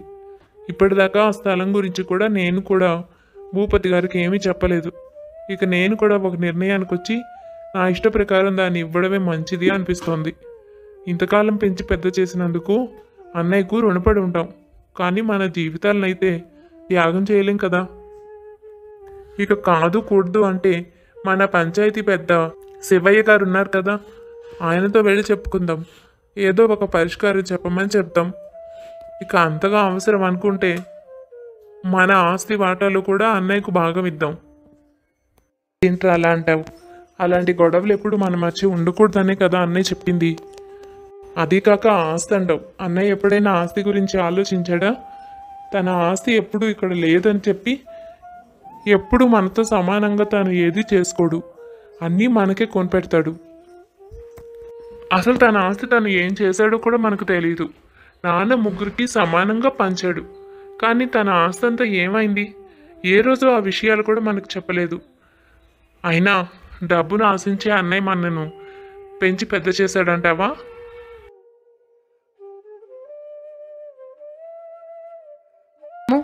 మా నాన్న వచ్చి మీ ఇంట్లో మాట్లాడిన తర్వాత కూడా ఇంకా పెళ్ళి కుదుర్చుకోకపోవడం నాకు ఏమాత్రం నచ్చలేదు. మా నాన్న నన్ను అడిగే ప్రశ్నలకు నేను సమాధానం చెప్పలేకపోతున్నాను. ఆయన ఏమంటున్నారో తెలుసా? నిజంగా నిన్ను రాము ఇష్టపడ్డా లేదా అని. కొంతకాలం కావాలంటే ఎదురు చూస్తామని కూడా చెప్పారట. మీ అన్నయ్యకు పెళ్ళయ్యేదాకా పెళ్లి ప్రస్తావన తీసుకురామని కూడా మాట ఇచ్చారట. ఇంత చేసినా పెళ్ళి కుదుర్చుకున్నాము అని ఒక్క మాట అనలేదట మీ అన్నయ్య. అంత జరుగుతూ ఉంటే నువ్వు అలా చూస్తూ నుంచున్నావే కానీ నేను ఆ అమ్మాయిని తప్ప ఇంకెవరిని పెళ్లి చేసుకోనని ఒక్క మాట కూడా నువ్వు చెప్పలేదని మా నాన్న చెప్పారు. మీ అన్నయ్యతో చెప్పి ఒక్క మాట కూడా ఒప్పించలేకపోయావు. కనీసం మీ అన్నయ్య పెళ్ళయ్యాక చేసుకుంటాము అని మాట ఇవ్వమని అడిగితే కూడా మీ అన్నయ్య ఏమీ మాట్లాడలేదట. మా నాన్నకు చాలా కోపం వచ్చింది. ఆయన నన్ను ఎన్ని ప్రశ్నలు అడుగుతున్నారంటే నిజంగా నాకు అనుమానం వస్తోంది, నువ్వు నన్ను నిజంగా ఇష్టపడ్డావా లేదా అని. ఏంటి రామో ఇది? నీ మనసులో నా మీద నిజంగా ప్రేమ అభిమానం లేకపోతే చెప్పేసేయ్, నేను అర్థం చేసుకుంటాను. కానీ నాకు అబద్ధాలు చెప్పి మోసం చెయ్యొద్దు. నిజంగా ఇష్టం ఉన్నవాడివే అయితే అంతమందిలో మీ అన్నయ్య ఏమీ సమాధానం చెప్పకుండా ఉండిపోయినప్పుడు గట్టిగా అడుగుండేవాడివి. కానీ నువ్వేం మాట్లాడలేదంటే అర్థం ఏంటి? నన్నేమని అర్థం చేసుకోమంటావు? సరళ కాస్త ఓపిక పట్టు. నేను మా అన్నయ్యతో చెప్పే రోజు వస్తుంది. ప్రస్తుతం ఇంట్లో పరిస్థితి బాగలేదు. నీకు అర్థం కావడం లేదు. మీ నాన్నగారికి మా అన్నయ్యకు ఏవో సమస్యలున్నాయి. అవి ఏంటన్నది నాకే ఇంకా పూర్తిగా తెలియలేదు. అలాంటిది ఇప్పటికిప్పుడు మా అన్నయ్యని నేను ఎలా బలవంతం పెట్టమంటావు? కొంచెం ఓపిక పట్టు. నువ్వు నాపై నమ్మకం ఉంచు. అలా ఏదో సర్ది చెప్పాడు సరళకి. కానీ రాముకి కూడా ఏం చేయాలో తెలియడం లేదు. అయితే భూపతి వదులుతాడా? భూపతి ఈ విషయంపై పంచాయతీకి వెళ్ళాడు. తనను తన కుటుంబాన్ని రాధాకృష్ణ మోసం చేస్తున్నాడని, తన కూతురు జీవితంతో ఆడుకుంటున్నాడని రాధాకృష్ణపై శివయ్యకు ఫిర్యాదు చేశాడు. పంచాయతీకి తీసుకురావాలని, తన తమ్ముళ్ళు తన మాటే వినాలని చెప్పు చేతల్లో పెట్టుకున్నాడని, వాళ్ళ ఇష్టానికి వ్యతిరేకంగా అన్ని పనులు చేస్తున్నాడని, తన దగ్గర సాక్ష్యాలున్నాయని పంచాయతీ పెద్దలందరి ముందు అవన్నీ విషయాలు బయట పెడతానని చెప్పుకొచ్చాడు భూపతి. ఇక పంచాయతీకంటూ ఫిర్యాదు వచ్చాక పంచాయతీ పెట్టక తప్పదు కదా. ఆ రోజు పంచాయతీ మొదలైంది. ఏంటి రాధాకృష్ణ, నువ్వు ఒక్కడివి చేతులు ఊపుకుంటూ వచ్చావు? నీ తమ్ముళ్ళని కూడా తీసుకురావాలి. ఇక్కడ పంచాయతీ జరిగేది మీ ముగ్గురు గురించే.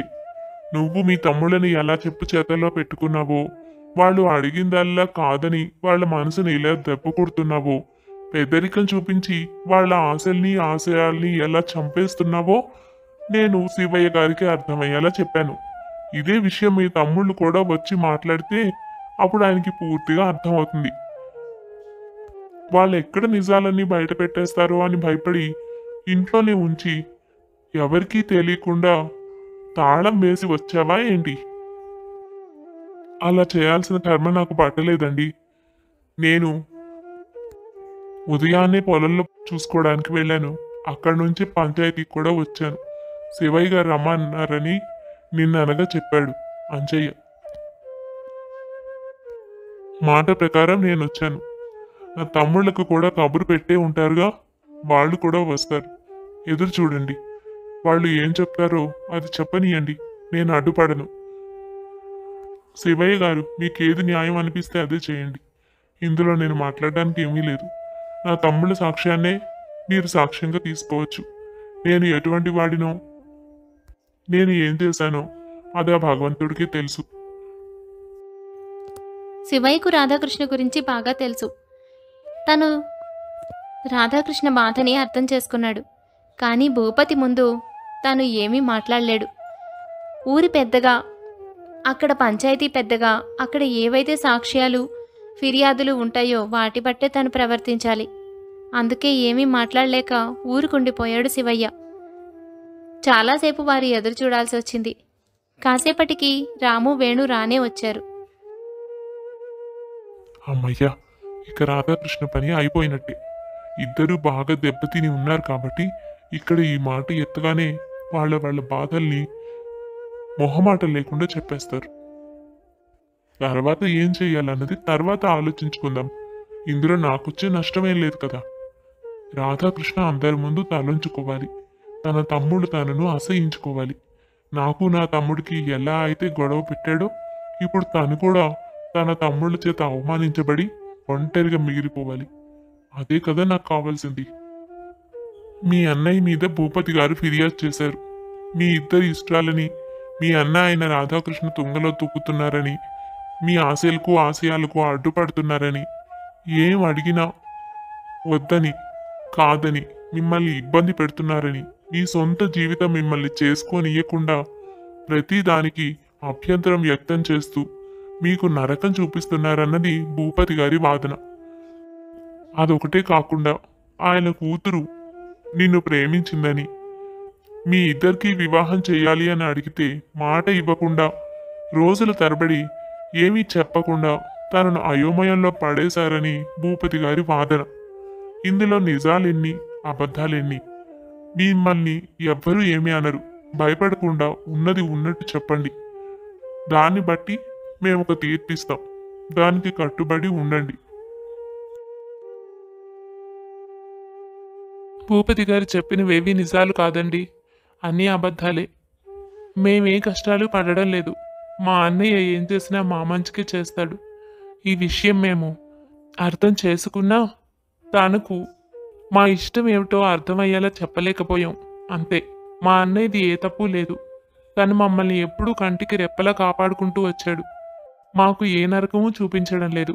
ఇక భూపతి గారి అమ్మాయి అంటే నేను ప్రేమించిన సరళ. అన్నయ్య వేణు అన్నయ్య పెళ్ళయ్యేదాకా ఏమీ చెప్పలేనని మాత్రమే చెప్పాడు. ఇక అది కాదని ఇంతకు ముందే తనకు మాట ఇవ్వాలి అని భూపతి గారు అనుకుంటే నాకు అభ్యంతరం లేదు. సరళకు వేరే మంచి సంబంధం చూసి పెళ్లి చేయమని చెప్పండి.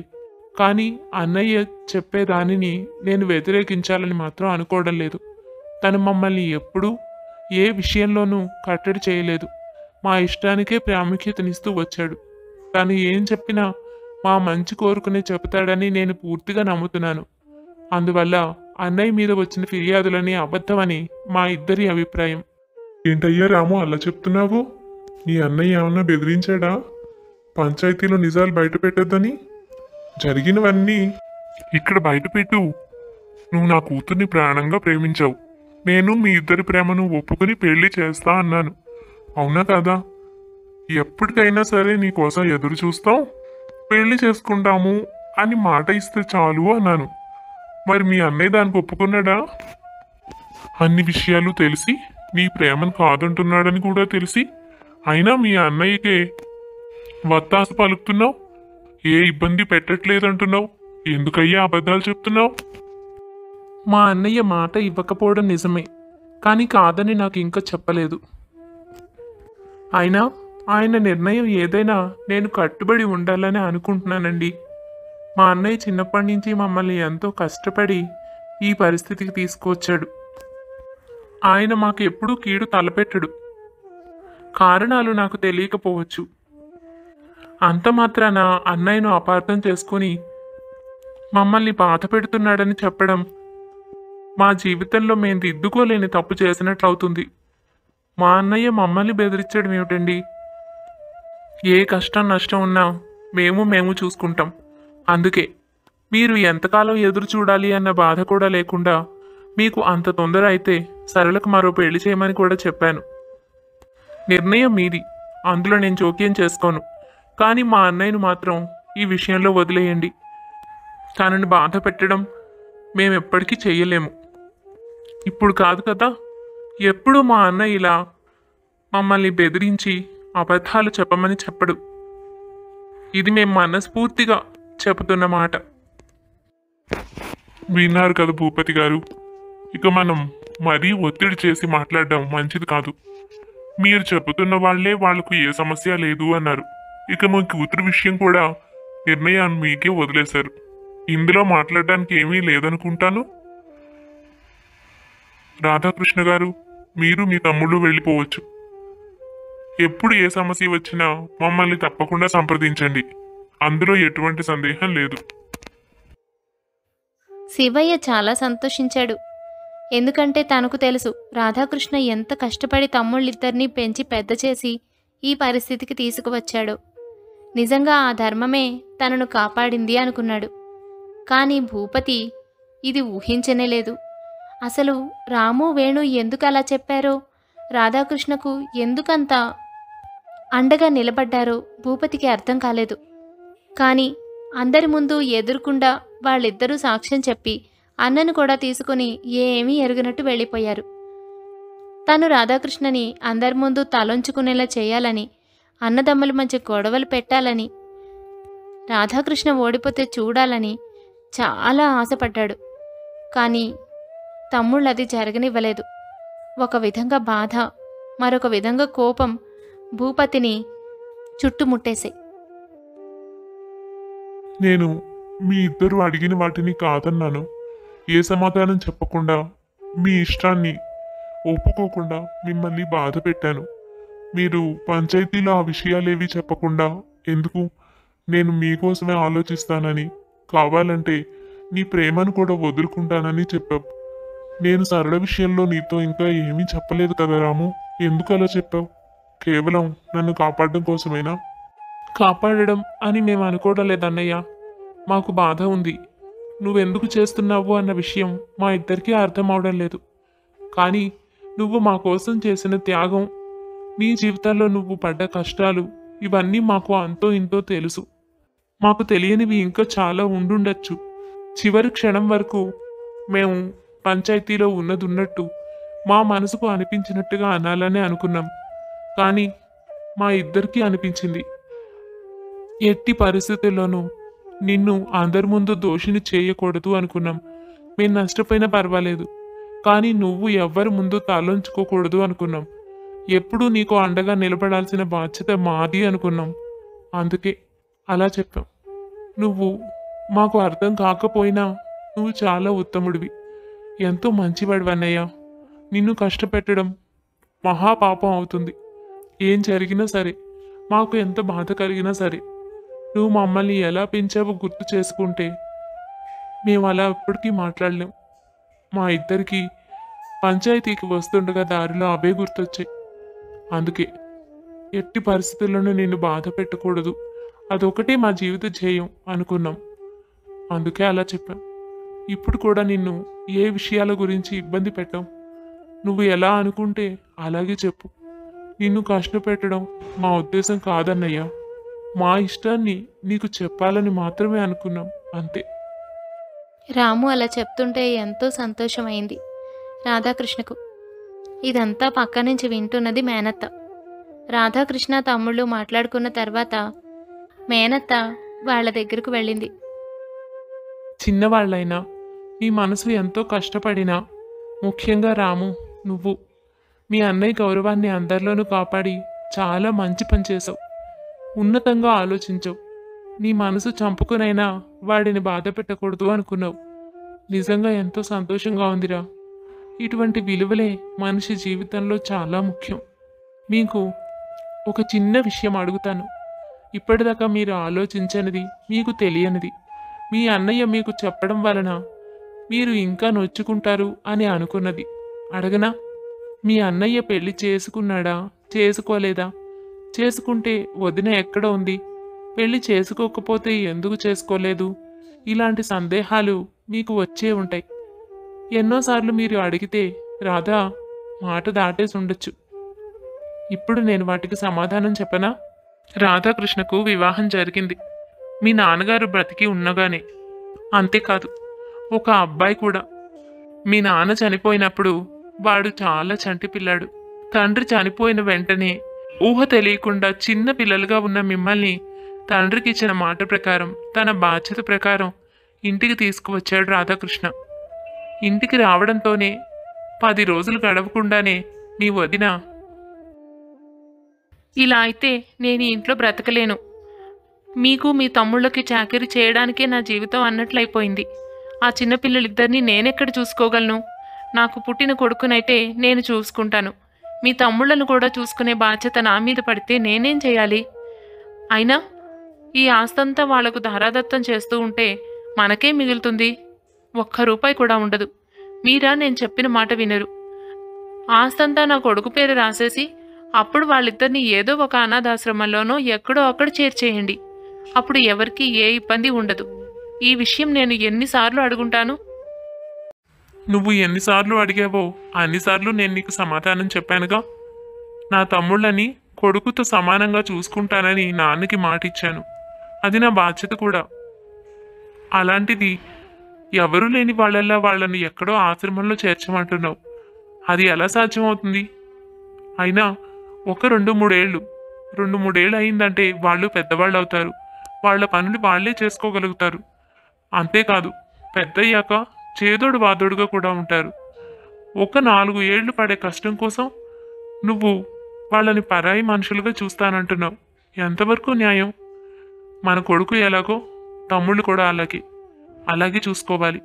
నీకు అవసరం అనుకుంటే మరొక 2 సహాయానికి మనుషుల్ని పెట్టుకో, అంతేకాని పిల్లల్ని బాధ పెట్టుకు. సరే, ఎంత చెప్పినా మీరు మారని అర్థమైపోయింది. నేనైతే ఈ ఇంటి చాకరీ చేయలేను. నేను నా కొడుకుతో ప్రశాంతంగా ఆనందంగా బతకాలని కోరుకుంటున్నాను. ఒకవేళ మీకు అంత బాధ్యతలు ఎక్కువైపోతే మీరు మీ తమ్ముళ్ళు ఊరేగండి. నా కొడుకుని తీసుకుని ఇప్పుడే నేను ఇక్కడి నుంచి వెళ్ళిపోతాను. నేను ఇద్దరిలో ఒకరినే నిర్ణయించుకోమంటే మీ నిర్ణయం ఎటుంటుందో అది మాత్రం చెప్పండి, అంతే. మీ మౌనమే అర్థమవుతోంది. మీకు నేను వెళ్ళిపోయినా పర్వాలేదు, కానీ మీ తమ్ముళ్ళని చూసుకోవడమే మీకు ముఖ్యం. చాలా ఇళ్లలో జరిగేలాగానే నా జీవితం కూడా సాగుతోంది. అయితే అందరూ అదే ఇంట్లో ఉండి చాలా కష్టాలు పడి చివరకు ఎవరికూ కాని వాళ్ళగా మిగిలిపోతారు. కానీ నేను అలా ఉండదలుచుకోవట్లేదు. ఇప్పుడే తక్షణమే నేను వీడిని తీసుకొని వెళ్ళిపోతాను. మీకు రావాల్సిన ఆస్తి వాటా వీడి పేరును రాయండి. నేను వాడు బతకడానికి మాకొక ఆధారం కావాలి కదా. మీ కొడుకు పేరు మీదేగా, ఉన్న ఆస్తి ముగ్గురికి పంచారు మావయ్య గారు అని చెప్పారు. మీ వాటా వీడి పేరును రాసేయండి. ఇక మీ తమ్ముళ్ళిద్దరి పేరున ఉన్న ఆస్తి మీరేం చేసుకుంటారో, మీరు ఎలా బ్రతుకుతారో నాకు అనవసరం. మీ జీవితంలోకి మళ్ళీ రాను. రాధాకృష్ణ మౌనంగానే జరిగేదంతా చూస్తూ ఊరుకుండిపోయాడు. భార్య కోరుకున్నట్టే తన వాటా ఆస్తిని కొడుకు పేరు రాసి భార్య వెళ్ళిపోతుంటే మౌనంగా మాట్లాడకుండా ఉండిపోయాడు. మిమ్మల్ని పెంచడం కోసం వాడు తన కుటుంబాన్ని, కొడుకుని అన్నిటినీ వదులుకున్నాడు. ఇక ఆస్తి ఏ లెక్క? అలా మిమ్మల్ని చిన్నప్పటి నుంచి పెంచుతూ వచ్చాడు. ఏ రోజు తను తన కొడుకు గురించి బాధపడి మాట్లాడింది నేను ఇప్పటిదాకా చూడలేదు. నిజంగా మిమ్మల్ని కొడుకులుగానే భావించి పెంచాడు. ఎంత నిజాయితీపరుడంటే మీ వాటా ఆస్తి ఇదంతా. ఆ కారణంగా తను ఎప్పుడూ ఇందులో చిల్లి గవ్వ కూడా ముట్టుకోలేదు. ఎక్కడో పక్క ఊరిలో ఒక చిన్న పొలం ఉంది. ఆ విషయం మీకు తెలుసు. అదొక్కటే మీ అన్నయ్య తను సొంతగా సంపాదించుకున్నది ఉద్యోగం ద్వారా. దాని మీద వచ్చిన ఆదాయం తప్ప తను మరొక్క పైసా ఇందులో నుంచి ముట్టుకోడు. తను దానం చేసిందంతా మీ పేరునే రాయించాడు. ఈ విషయాలు ఏమైనా చెబితే మీ వల్ల తను తన జీవితాన్ని, కుటుంబాన్ని కోల్పోయాడన్న విషయం తెలిసి మీరు తట్టుకోలేరని, చిన్నపిల్లలుగా ఉన్నప్పుడు అర్థం చేసుకోలేరని, ఏ విధంగా అర్థం చేసుకుంటారోనన్న బాధతో, భయంతో ఎప్పుడూ చెప్పలేదు. ఇవాళ నాకు ఈ విషయాలన్నీ మీకు చెబితే గాని రాధాకృష్ణ అంటే ఏమిటి అని అర్థం చేసుకోరు అనిపించింది. అందుకే చెప్పాను. ఇదంతా తెలియకుండానే మీరు తనను అవమానం నుంచి కాపాడారు. అక్కడికి నేను నిజంగా మిమ్మల్ని మెచ్చుకోకుండా ఉండలేకపోతున్నాను. కానీ నిజంగా జరిగింది ఏమిటి అని తెలియాలని ఇప్పుడు ఇదంతా చెప్పాను. అబ్బాయిలు, మీ అన్నయ్యను సరిగ్గా అర్థం చేసుకోండి. తన జీవితం పణంగా పెట్టి మిమ్మల్ని ఇవాళ ఈ పరిస్థితికి తీసుకువచ్చాడు. తను ఏం చెప్పినా బాగా ఆలోచించి అర్థం చేసుకుని చెబుతాడన్న విషయం గుర్తుపెట్టుకోండి. తనను ఎప్పుడూ అపార్థం చేసుకోవద్దు. మీ అన్నయ్య మీ గురించి ఎంత బాధపడ్డాడో, ఏం ఆలోచిస్తున్నాడో మీకు తెలుసా? బాధగానే ఉందత్తయ్య. ఇదంతా ఆ భూపతి కావాలని చేస్తున్నాడు. ఆ విషయం పిల్లలకు అర్థం కావడం లేదు. రేపు పంచాయతీలో వాళ్ళు ఏం చెప్తారు? నిజానికి దాని గురించి కూడా నాకు దిగులు లేదు. నన్ను పంచాయతీకి లాగాలని, పరువు తీయాలని భూపతి అనుకున్నాడు. అది జరిగింది. ఇప్పుడు అన్నింటికంటే ముఖ్యమైనది తమ్ముళ్ళే. నా మీద వాళ్ళు ఏ విధంగా చెప్పినా నేను బాధపడను. కానీ వాళ్ళు భూపతి మాట నమ్మి తన వలలో చిక్కుకుని ఎక్కడ అవస్థలు పడతారో అని బెంగపడుతున్నాను. అదిగాక రాము విషయం. తను ఆమెను నిజంగానే ప్రేమించాడు. సరళ కూడా నిజంగానే ప్రేమించి ఉంటుంది. వాళ్ళిద్దరికీ నేను ఏ విధంగా న్యాయం చేయగలను? ఆ సంబంధానికి ఒప్పుకుంటే భూపతిని ఇంట్లోకి సాదరంగా ఆహ్వానించినట్టే. భూపతి వంటి వాడు, ఇప్పటికే నా మీద ద్వేషంతో రగిలిపోతున్నవాడు మన ఇంటికి చుట్టంగా వస్తే మనల్ని బతకనిస్తాడా? నిజానికి నేను అతనికి ఏ అన్యాయం చెయ్యలేదు అత్తయ్య. కేవలం ధర్మం మాట్లాడతానని నాపై ఇంత ద్వేషం పెంచుకున్నాడు. ఇదంతా తమ్ముళ్ళకి తెలిసే రోజు ఎప్పటికి వస్తుందో ఏమో. రేపటి రోజు కంటే తమ్ముళ్ళ భవిష్యత్తు గురించే నేను ఎక్కువగా దిగులు పడుతున్నాను. జరగాల్సింది జరగని. ఎప్పటికైనా తమ్ముళ్ళకి నేను సహాయంగా, అండగా ఉండాలి. ఏం జరిగినా నా లక్ష్యం మాత్రం అదే. తమ్ముళ్ళిద్దరూ నిశ్చేష్టులై ఉండిపోయారు. ఇప్పటిదాకా అన్న పెళ్లి చేసుకోలేదు అని అనుకున్నారు. అది కూడా వాళ్ళ కోసం తను త్యాగం చేసినట్టే. అలా అనుకున్నా ఈ విషయం తెలిసాక మరింత బాధ కలిగింది. సొంత కొడుకుని వదులుకోవడం అనేది చిన్న విషయం కాదు. తెలుసో తెలియకో వాళ్ళు మంచి పని చేశామని, ధర్మానికి నిలబడ్డారని సంతోషపడ్డారు. ఇక దెబ్బతిన్న భూపతి తన తప్పు తెలుసుకున్నాడు. నన్ను క్షమించండి. నేను ఏ విధంగానైనా మీ కుటుంబాన్ని విడదీయాలని, పంచాయతీలో అందరి ముందు మీ పరువు తీయాలని విశ్వ ప్రయత్నాలు చేశాను. దానిలో భాగంగానే నేను ఇవన్నీ చేశానని మీకు తెలుసు. మీ తమ్ముళ్లకు తెలియకపోయినా వాళ్ళు ఎంత కష్టపడినా, మనసుకి ఎంత బాధ కలిగినా మిమ్మల్ని కాపాడడం, అవమానపరచకుండా ఉండడమే ధ్యేయంగా పెట్టుకున్నారు. అంటే మీరు వాళ్ళని ఎంత ప్రేమగా పెంచి పెద్ద చేస్తుంటారు, ఎంత బాధ్యతగా చూసుకొని ఉంటారు. అందుకేగా దానికి సమానమైన బాధ్యత, ప్రేమ వాళ్ళు ఇవ్వాలి అని అనుకున్నారు. నేను అర్థం చేసుకున్నాను. నా పంతం తప్పు. నేను ఏ విధంగానైనా మిమ్మల్ని ఓడించాలని పంతం పట్టుకున్నాను. కానీ మీ బంధాన్ని అర్థం చేసుకోలేకపోయాను. నా తమ్ముడికి నాకు లేనిది అదే. ఆ విషయం నాకు అర్థమైంది. నేను వాడి జీవితాన్ని నా చేతుల్లోనే ఉంచుకుని వాడిని బాధ పెట్టాలని, అధికారం చూపించాలని చూశాను. అదే వాడు తట్టుకోలేకపోయాడు. ఇదంతా నా మనసుకు తెలుసు. అయినా కాదని నన్ను నేను మోసం చేసుకుంటూ మీ వల్ల ఏదో జరిగింది అని భ్రమించి మిమ్మల్ని ఇబ్బంది పెట్టాలి అనుకున్నాను. ఇవాళ ఏదైతే జరిగిందో దానివల్ల నేను పూర్తిగా నా తప్పుని ఒప్పుకుంటున్నాను. నేను మిమ్మల్ని బాధ పెట్టకుండా ఉండాల్సింది. ఒక విషయం మాత్రం మిమ్మల్ని అడుగుతున్నాను. ఇకపై నేను నా విధానాన్ని మార్చుకుంటాను. నిజాయితీకి, ధర్మానికి ఎంత విలువ ఉందో నిజంగా నేను అర్థం చేసుకున్నాను. దయచేసి మీరు మా అమ్మాయిని మీ ఇంటి కోడలు చేసుకోండి. ఇందులో ఎటువంటి వేరే కుట్రపూరితమైన ఆలోచనలు లేవు. తను నిజంగా రాముని ప్రేమించింది. రాముని తప్ప మరెవరిని తను పెళ్లి చేసుకోలేదు. తన జీవితంలో ఊహించుకోలేదు. నా వల్ల తన జీవితం నాశనం అవ్వకూడదు. రాము కూడా ఎంతో ఉత్తముడు. ఇటువంటి బాధ్యతాయుతమైన కుటుంబానికి నా కూతురు రావడం నిజంగా నేను సంతోషిస్తాను. ఇంతకాలం నేను ఒక నాటకం ఆడానని నేను ఒప్పుకుంటున్నాను. వేణు, నిజంగా మీ అన్నయ్య చెప్పిందే నిజం. నేను ఏ మంచి పని చేయాలని ఆ స్థలం గురించి నిన్ను అడగలేదు. నేను ఒక మూర్ఖుణ్ణి. మిమ్మల్ని విడదీయాలనుకున్నాను. ఏదో ఒక విధంగా గొడవ చేయాలనుకున్నాను, అంతే. నిజంగా మీ అన్నయ్య ఒప్పుకుని ఉంటే అప్పుడు మరో విధంగా ఏదో ఒక గొడవ చేసేవాడిని. మీ అన్నయ్యను ఓడించడమే లక్ష్యంగా పెట్టుకున్నాను. అందుకే ఇలా చేశాను. కానీ నిజాయితీపరుడు, ధర్మపరుడు ఓడిపోడని నాకు అర్థమైంది. ఏం జరిగినా, వాళ్ళ జీవితంలో ఎటువంటి పెను ప్రమాదాలు సంభవించినా వాళ్లకు ఏమీ కాదు. ఇకపై నేను అలాగే ఉండదలుచుకున్నాను. నా తమ్ముడిని పిలిచి వాడికి సంతోషంగా వాడి జీవితాన్ని తిరిగి ఇవ్వాలని, వాడి మొహంలో సంతోషం చూడాలని ఉంది. ఆ పని చేయడానికి నేను ఎదురు చూస్తున్నాను. నాకు నా జీవితంలో అతి ముఖ్యమైన విషయం తెలుసుకుని ఇంత మార్పు వచ్చేలా చేసినందుకు నీకు రుణపడి ఉంటాను రాధాకృష్ణ గారు. అదండి కథ. మొత్తానికి భూపతి తన తప్పు తెలుసుకున్నాడు. తను ఏ విధంగానూ గెలవలేడని, పంతం వల్ల, మోసం వల్ల ఏది సాధ్యం కాదని భూపతికి అర్థమైపోయింది. ఎంత జరిగినా రాధాకృష్ణ ఓడిపోలేదు.